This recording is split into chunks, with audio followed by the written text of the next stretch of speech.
Good day, everyone. Welcome to Blacklogic. They got in, they got the crown jewels, and they vanished all in 4 minutes. I'm pretty sure a lot of the jewels and diamonds that they took is probably worth over $250 million. Now, millions flood U.S. streets in the No Kings movement rebellion with rhythm. A fragile Gaza ceasefire crumbles as Hamas and Israel trade fresh lines. So again, it seems as though this ceasefire is very weak.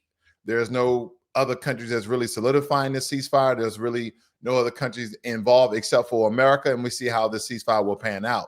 They have already broken it, but now it still stands. Federal agents must now explain their actions to a Chicago courtroom. I told you guys that ICE in Chicago has been going haywire. Corporate America slashes DEI programs and now faces the consequences.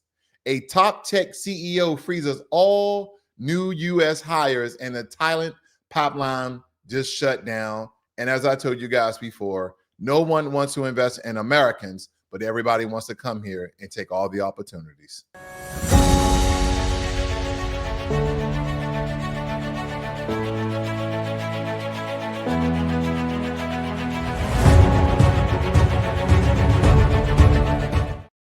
And I misspoke, not take. They're just been afforded opportunities that a lot of these Fortune 500 businesses, a lot of these startup tech businesses are actually just affording people from other countries these businesses. So they're just acting against them. But again, I digress. Let's talk about this this heist at the Louvre. I think it's right out of Hollywood. I like a lot of these movies. I know you guys seen Le Pen, the French black guy who does all these high profile heists. It kind of reminded me of his show because they've stolen a lot of prestigious artifacts that are, diamonds and other sorts of jewels and gems. And they said that this came from the Napoleon jewels. This out of the Napoleon archives that they sold a lot of these jewels. And you guys are familiar with this very glass building. And they said they smashed through it, that this heist took around 4 minutes. Goes on to say that the daylight heist about 30 minutes after opening with visitors already inside was among the highest thefts in living memory, and comes in as staff complained that crowding and thin staffing are straining security. So you have thin staffing around inestimable jewels. Like these jewels, they can't even estimate how much they're worth anymore. And some people are estimating some of the diamonds that they took, like the pink diamond. I forgot the actual name of it, but I'll show you guys pictures of a lot of these diamonds that they took that is worth over $60 million. So we would like to believe that the entire heist is probably anywhere from $200 to $350 million. So if somebody came to you with an opportunity and say, hey, listen, would you like to make $350 million? Or we're going to split it in half. $175 million in 4 minutes. Before asking, would you say yes, or would you like, what I have to do? Now, me personally, I'm like, what do I have to do? Oh no, I'm not getting involved in that. Even though these guys got away, these guys and girls, whoever it may be, got away absolutely scot-free. Okay. So again, it states that one object, the emerald crown of Napoleon's wife, Empress Eugenia, containing more than 1,300 diamonds, was later found outside the museum. French authorities say it was reportedly recovered broken, and I'm pretty sure some diamonds may be missing from it. Just given the take of the heist, they probably dropped it as they were, running to their motorbikes or however they stole it. Now, here's the three. It says no one was hurt. Alarms brought Louvre agents to the room, forcing the intruders to bolt.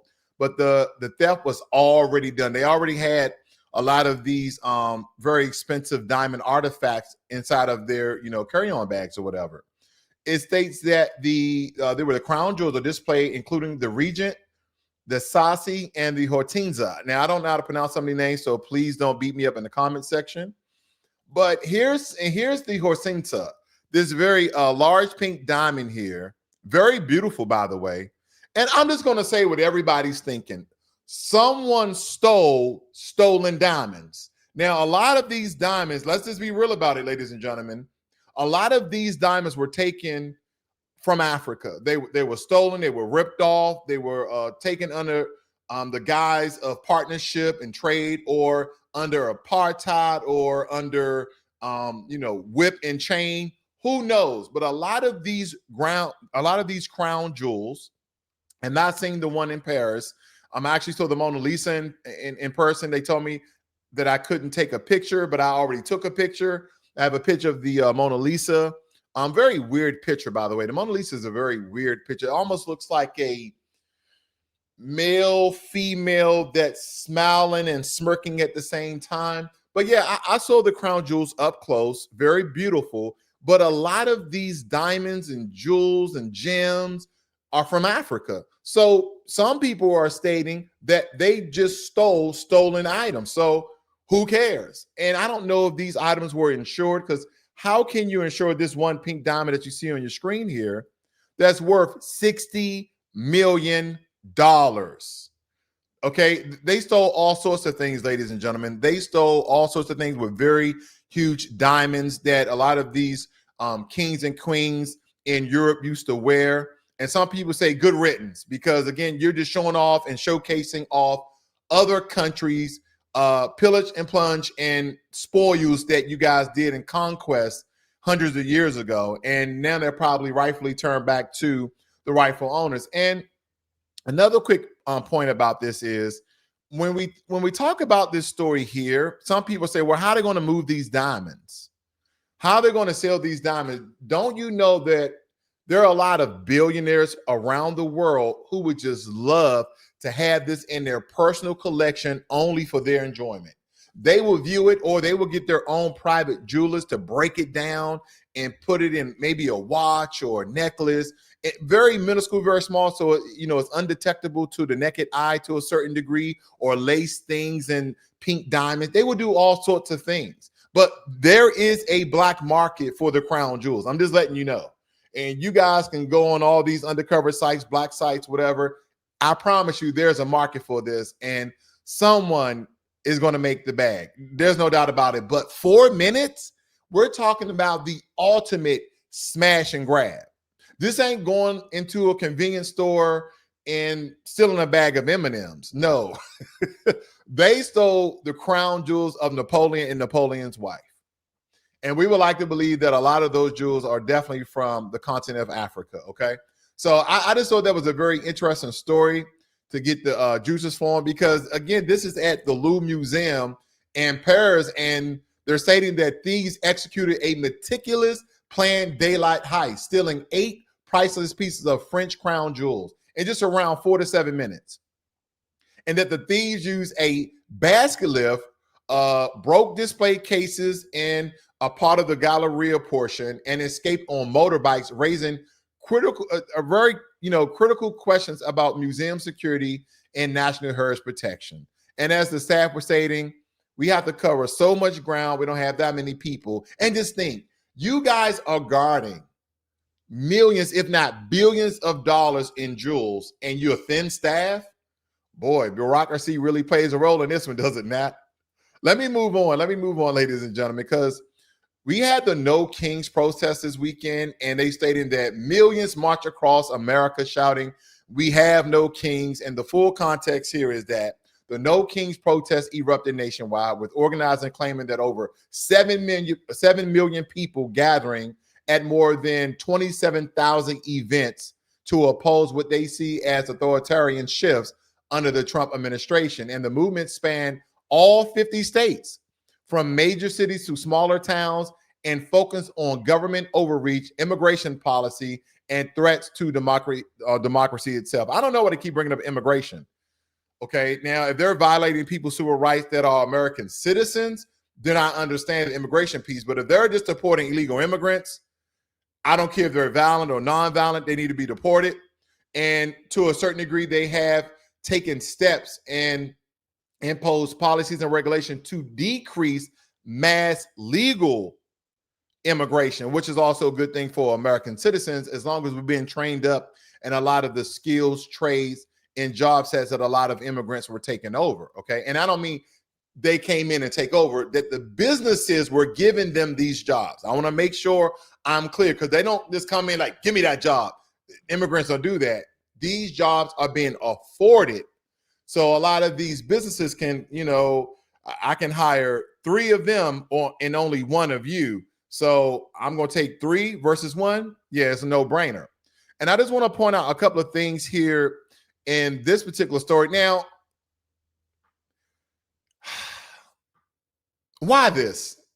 It's you have the freedom of protest. So I'm not against the protest, which you believe is the no kings that Trump and the government is posing as authoritarianism or totalitarianism, that they're just controlling every single aspect of the country, even social media to a certain degree, and the narrative and pushing propaganda on the people.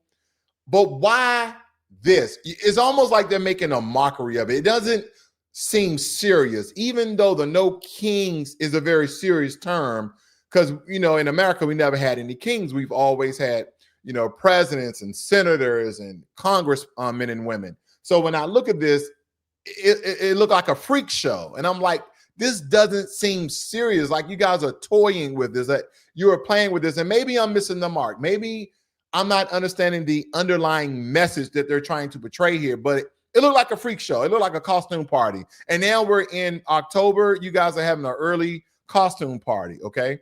There is one thing that I want to point out here. They say they're referring to me as a king. This is President Trump speaking.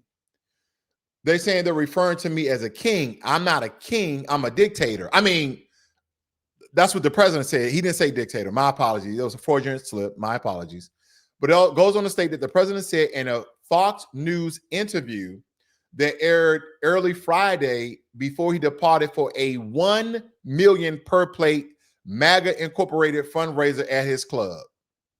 Wow, there's a lot of rich people in America. I don't even have $1 million, let alone for a plate. I wonder what they're serving. It must be some sort of rare Komodo dragon meat that I've never had, like Komodo dragon meat from the island of Komodo with some shark fin, slightly filleted. I don't know. It must be the most delicious meal that you will ever eat in your life. Like, it's actually to die for, right? There's a special fish in Japan. I believe it's the rock fish, and correct me if I'm wrong. I love when you guys correct me, because again, this is just a lot of things I'm stating, ladies and gentlemen, is from knowledge and wisdom that I think I have sometimes, but nonetheless, I'm being truly honest with you.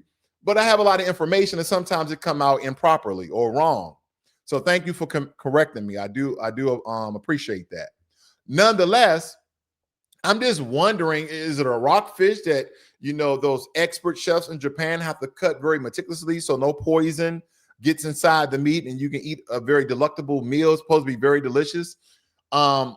Nonetheless, other than that, even they're stating that it was 7 million people. I had that it was only maybe 100,000 people across 50 states. But nonetheless, look at this, guys.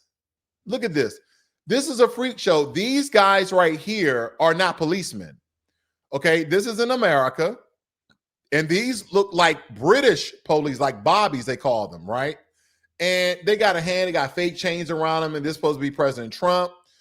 Now, some of the signs that surround this, they have President Trump in the back. They had Stephen Miller. They saying lock them both up, release the Epstein files. I agree with releasing the Epstein files. But again, it looks like a freak show. And again, some of the depictions and the costumes itself, again, may hold higher meaning. I just think that the way that they're kind of going about it doesn't seem that serious, even though that the turnout may be serious. And this is just my bias when I look at this. In my opinion, when I see people protest, no justice, no peace, all those things, it seems more direct and serious versus this. I don't know who's leading these protests, a group called No Kings, but they're stating that over 7 million people protested this weekend. But again, I'm not going to dial back. I just think that they should have went about this very differently if this is what they believe. They have the freedom of protest here in America without being locked up or detained because of their beliefs or what they believe is happening in the government. Okay. So yeah, I just wanted to point that out because anytime a group of people that are protesting and marching based upon their cause should be very direct, should be very deliberate, and be very serious. I think you can muddy the waters when you have all these figurines and costumes and it just doesn't seem that serious. Like you're just having a good time. Okay. That now again, that's just my take on it. Now, the ceasefire between Israel and Hamas is under serious strain after Israel accused Hamas of multiple attacks under the agreement, which has prompted retaliatory airstrikes in Gaza. And the U.S. envoy arrived to shore up the deal, but the underlying humanitarian crisis and mistrust remain deep. Okay. Now, this particular one, I'm sorry about that, guys. I was talking about this story right here. And Hamas said it won't commit to disarming. It will not commit to disarming, and I understand why. I understand why. Now, this again goes back to 1947, 1948 during the UN partition plan. But a lot of people saying it goes way back further than that because the Semitic Jews that were taken from that region hundreds of years ago are now returning to the Holy Land that they once were ousted from. Okay.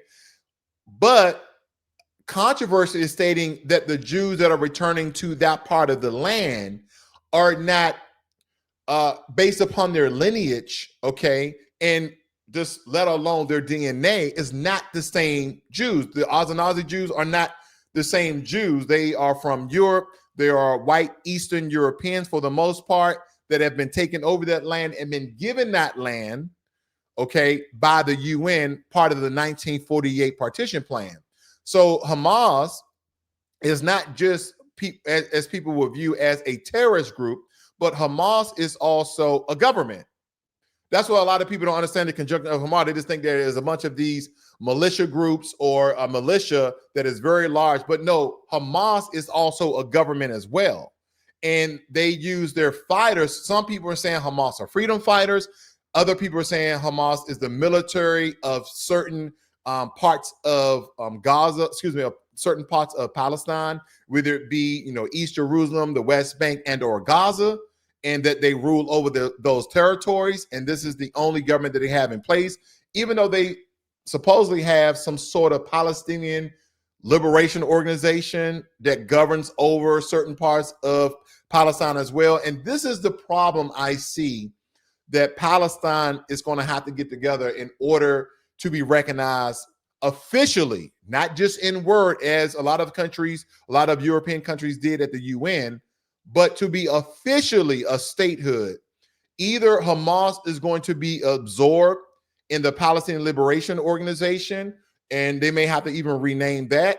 And if they have any information, especially Western powers, that any top officials from Hamas is part of the new Palestinian state, they won't recognize you guys officially. So maybe there's some people who have not been identified that can be absorbed in the new regime. But now they're saying, hey, listen, we're not going to disarm. What does that mean? That means that they're going to continue to fight when they get the rest of the unalived hostages that Hamas still has. But Hamas did come out and state that they need assistance because a lot of the hostages are under rubble. They're under a lot of collapsed buildings. And who collapsed those buildings, by the way? Israel. Israel stating that they had to collapse buildings so they can have a clear line of sight.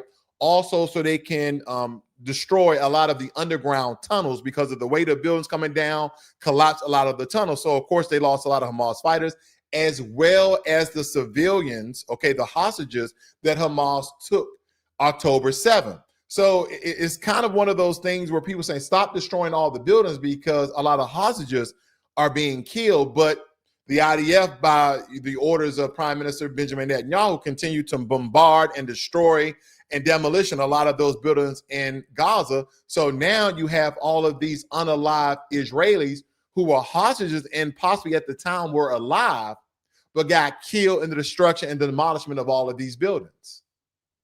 So again, when I look at this situation, it's kind of threefold because as Benjamin Netanyahu stated, he does not believe that Hamas is going to disarm. And just like that, Hamas said, no, we're not going to disarm. You're absolutely right. You're absolutely right. So again, this situation is going to continue to unfold. I'll make sure I keep you guys informed and updated as well. But it seems like there's no peace in the Middle East, unfortunately. Okay, there's really no peace in the Middle East. Now, I want to jump to this story right here, ladies and gentlemen, because there's been a lot going on in Chicago. I've been reporting on the ICE agents there, not all ICE agent, but federal officials have been ordered to testify in Chicago before a judge about actions taken during major law enforcement operations, spotlighting questions of oversight, civil rights, and federal local relationship, as well as people constitutional rights being violated who are American citizens and not illegal immigrants, let alone just immigrants. We're talking about American citizens here.